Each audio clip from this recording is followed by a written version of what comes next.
How guys, দেখবো আমি কত কিউট। টুনটুনি, এ কি হল তোমার?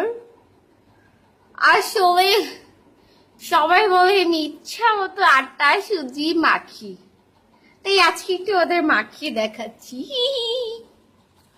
আমাকে আজকে অনেক কিউট লাগছে না? আমি তো আজকে খুব কিউট গার্ল। হ্যালো গাইস, দেখেছো আমি আজকে কত আটা সুজি মেখেছি? ও বাবা, তোমরা দেখে আমাকে চিনতে পারছো না। হুম হুম, আমি রেগে মেগে ফায়ার হয়ে যাচ্ছি। আমাকে কেন চিনতে পারছো না? আমি সেই কিউট টুনটুনি আজিতা। টাটা বাবা।